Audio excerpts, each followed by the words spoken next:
durante a campanha toda, o evangélico, nos ajudou muito na aproximação com o evangélico, com católicos, demais religiões, bem como em regiões do Brasil todo. Vai agradecer a Deus e pedir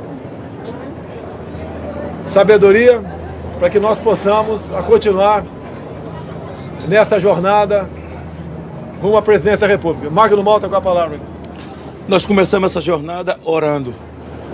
E o mover de Deus, e ninguém vai explicar isso nunca, o que acontece, os tentáculos da esquerda jamais seriam arrancados sem a mão de Deus.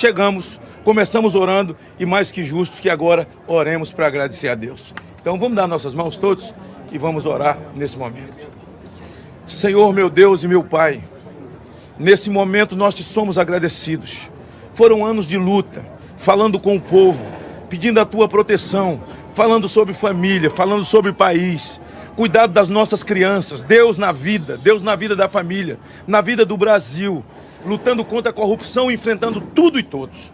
Esse é um momento festivo, mas mais que isso, é um momento de gratidão. Agradecer ao Senhor pelo que fez, levantou Jair Bolsonaro 2 vezes, porque o Senhor não permitiu que a morte o tragasse no momento de expectativa e de sonho do povo brasileiro. Agradecer médicos, enfermeiros, ó Deus, os cuidados de todos aqueles que cercaram no momento mais difícil da vida dele. Ele está de pé. Ó Deus, a vitória concretizada. Agora dê a ele sabedoria, compreensão ao povo brasileiro, a todos nós, para que ele possa ter tempo, Senhor, para poder reparar, desfazer minas que foram colocadas e devolver dias felizes, de alegria ao povo brasileiro, às nossas crianças, às nossas escolas e às nossas famílias. A tua palavra diz que quem unge a autoridade é Deus. E o Senhor ungiu Jair Bolsonaro. E a partir dessa data, Senhor, ele passa a ser o presidente de todos nós. Um presidente que ama a pátria. Um cristão verdadeiro. Um patriota. Cheio de fé, de coragem e de esperança. Agradecemos por isso, por todos os nossos amigos. Companheiro, desde o homem mais simples nas ruas, do município mais simples desse país, que levantou uma bandeira, desde aquela senhora que orava de madrugada, a outra que rezava, evangélicos, espíritas, católicos, confissões de fé de um país majoritariamente cristão. Obrigado, Jesus, pela família dele, pelos filhos, pela esposa, pelo cuidado, ó Deus, porque se tornaram guardiões da vida dele mais que nunca, num momento difícil. Obrigado por essa hora de festa no Brasil e no mundo. Agradecemos em nome de Jesus. O Brasil acima de tudo e Deus acima de todos. Estamos ao vivo aqui com o presidente eleito do Brasil, Jair Messias Bolsonaro. Eu falo representando o pool de emissoras de televisão. Parabéns pela votação. Muito obrigado. Primeiro, queria agradecer a Deus que pelas mãos de homens e mulheres da Santa Casa Juiz de Fora, bem como do Alberto Einstein em São Paulo, me deixaram vivos. Com toda certeza, essa é uma missão de Deus. E estaremos prontos para cumpri-la. Meu muito obrigado a todos do Brasil por essa oportunidade. E se me permite, eu gostaria de fazer a leitura do meu discurso da vitória. Conhecereis a verdade e a verdade vos libertará. Nunca estive sozinho. Sempre senti a presença de Deus e a força do povo brasileiro.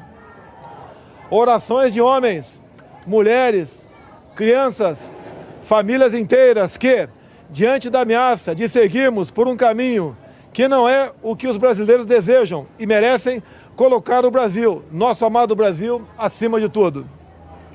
Faço de vocês minhas testemunhas de que esse governo será um defensor da Constituição, da democracia e da liberdade. Isso é uma promessa, não de um partido, não é a palavra vã de um homem, é um juramento a Deus. A verdade vai libertar este grande país e a liberdade vai nos transformar em uma grande nação.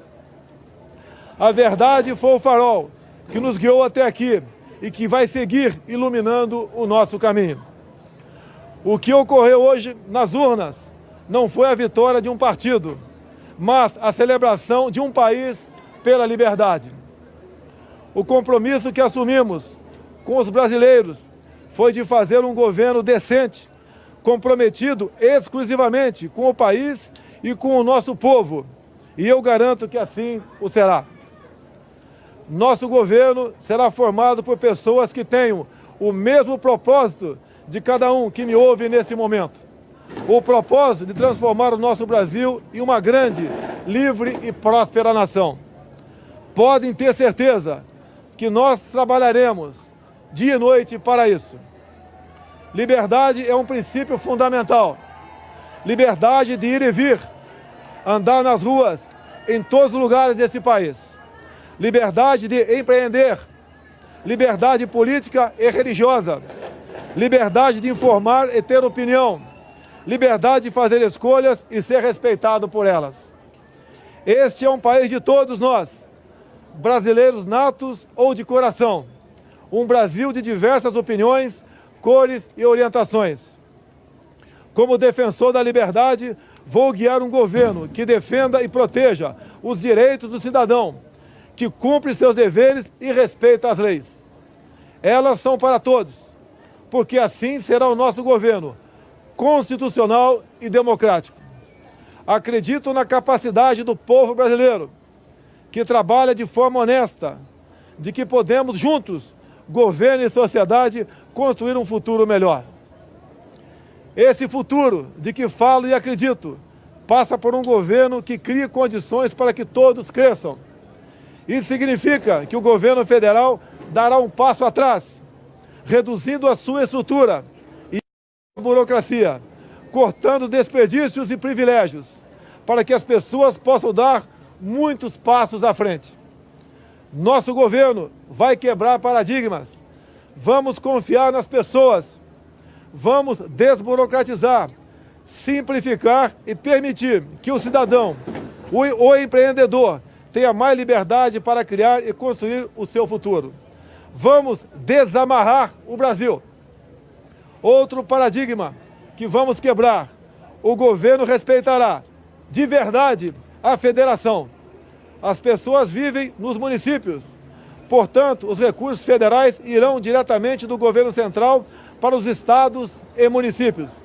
Colocaremos de pé a Federação Brasileira. Nesse sentido, é que repetimos que precisamos de mais Brasil e menos Brasília. Muito do que estamos fundando no presente trará conquistas no futuro. As sementes serão lançadas e regadas para que a prosperidade seja o desígnio dos brasileiros do presente e do futuro. Esse não será um governo de resposta apenas às necessidades imediatas. As reformas a que nos propomos serão para criar um novo futuro para os brasileiros. E quando digo isso, falo com uma mão voltada para o seringueiro no coração da selva amazônica e a outra para o empreendedor suando para criar e desenvolver sua empresa. Porque não existem brasileiros do sul ou do norte. Somos todos um só país. Somos todos uma só nação.